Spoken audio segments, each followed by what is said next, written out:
उत्तर प्रदेश के विधानमंडल का मानसून सत्र हमेशा राजनीतिक गर्मी लेकर आता है, लेकिन इस बार असली बिजली विधानसभा में नहीं बल्कि राजधानी लखनऊ के एक आलीशान होटल में गिरी। यहां करीब 40 क्षत्रिय विधायक यानी ठाकुर जाति से आने वाले सत्ता पक्ष और विपक्ष दोनों के नेता एक साथ जुटे। बीजेपी, सपा, बसपा तीनों दलों के ठाकुर नेता एक ही मंच पर, एक ही व्हाट्सएप ग्रुप में और एक ही कुटुंब की भावना में बंधे।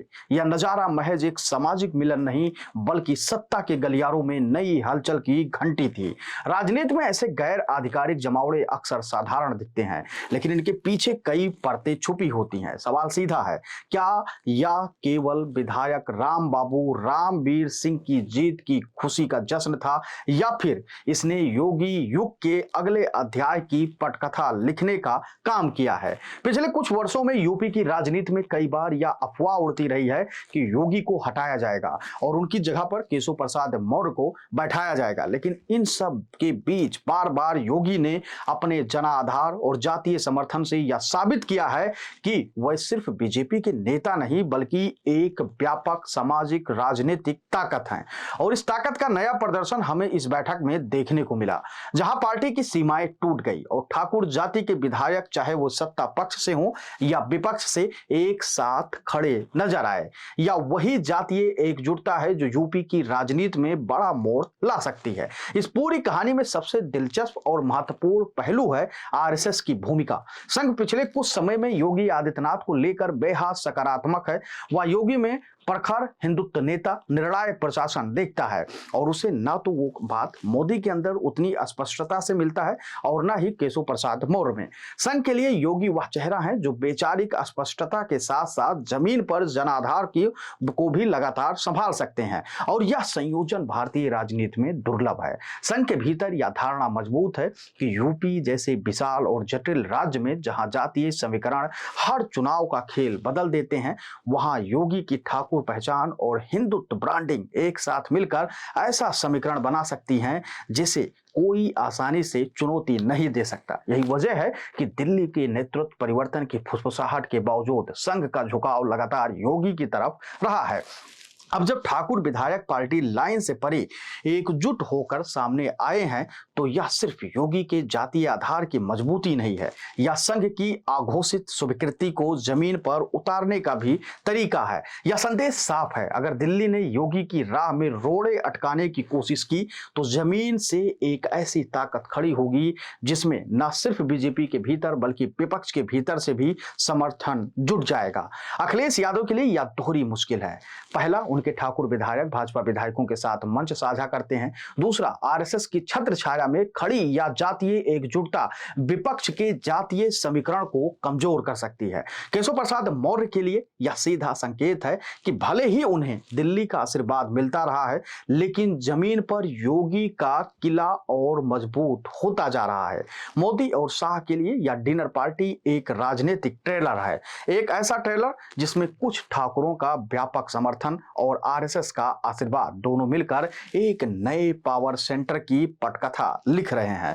और यह पावर सेंटर अगर और मजबूत हुआ तो वह न सिर्फ 2027 के विधानसभा चुनाव बल्कि 2029 के लोकसभा चुनाव में भी बीजेपी की रणनीति की धुरी बदल सकती है। अब इस पूरी खबर का निष्कर्ष क्या है तो वो भी आप जान लीजिए आसान और सरल भाषा में।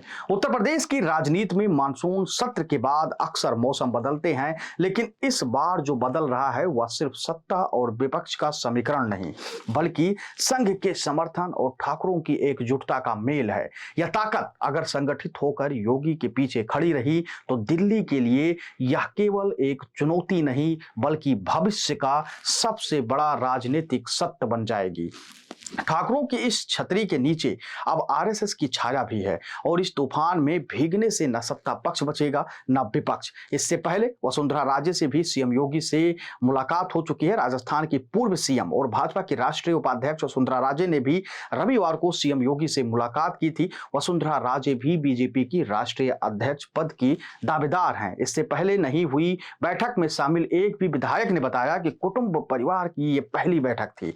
इससे पहले इस तरीके की बैठक उत्तर प्रदेश में नहीं हुई है। उधर बीजेपी के एक पदाधिकारी ने बताया कि बीते 8.5 साल में समाज विशेष या भाजपा के विधायकों की पार्टी या सरकार से इतर इस तरीके की ये पहली बैठक थी और इस बैठक से पूरे देश क्या पूरे प्रदेश देश में सब जगह खलबली मची हुई है। लोग सोच रहे हैं कि आखिर में इतनी बड़ी संख्या में लोग वहां पे एकत्रित क्यों हुए, वो भी चुने हुए जनप्रतिनिधि यानी कि विधायक। सबसे बड़ी बात 1999 में भी इसी तरीके की एक बैठक हुई थी जब कल्याण सिंह की सरकार को गिराने की चर्चा जोरों पे थी और तब जगदंबिका पाल के नेतृत्व में उस समय सांसद और विधायक मिला के एक ही जाति के यानी कि क्षत्रिय समाज के लगभग 80 नेता इसी क्लार्क होटल में उपस्थित हुए थे और वहीं से कल्याण सिंह को हटाने की रूपरेखा तैयार हुई थी। कहा यह भी जा रहा है कि उसके बाद अब जाके इस तरीके की एक और बैठक हुई है, लेकिन पूरा मैसेज साफ के साफ दिखाई दे रहा है।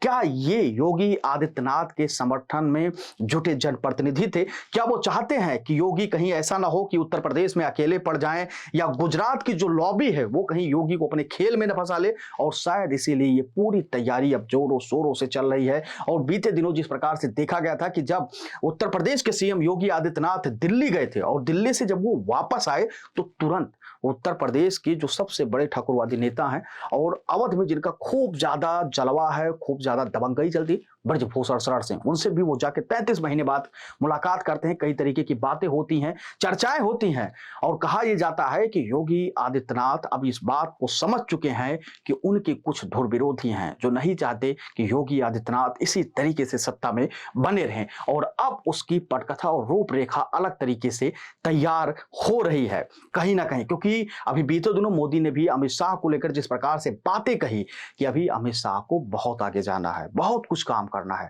उसके पीछे भी यह साफ तौर पे देखा गया कि कहीं ना कहीं मोदी ये चाहते थे कि अमित शाह उनके बाद उनके उत्तराधिकारी हो। लेकिन अब जिस प्रकार का माहौल उत्तर प्रदेश के इस होटल में बना है उससे ये बात साफ हो जाती है कि उत्तर प्रदेश के मुखिया योगी आदित्यनाथ अब वो ताकतवर नेता बनकर उभर रहे हैं जिनका कोई काट नहीं है और शायद आरएसएस भी अब उनकी पहचान कर लिया। इस पूरी खबर को लेकर आप अपनी राय हमको बताइएगा, क्योंकि आपकी राय बहुत महत्वपूर्ण होती है हमारे लिए। हम जानते हैं कि आप लोग क्या कुछ सोच रहे हैं योगी आदित्यनाथ के बारे में, उत्तर प्रदेश की राजनीति को लेकर और उसके बाद उत्तर प्रदेश क्या केंद्र की सरकार को लेकर। आप अपनी राय हमको जरूर दीजिएगा। धन्यवाद।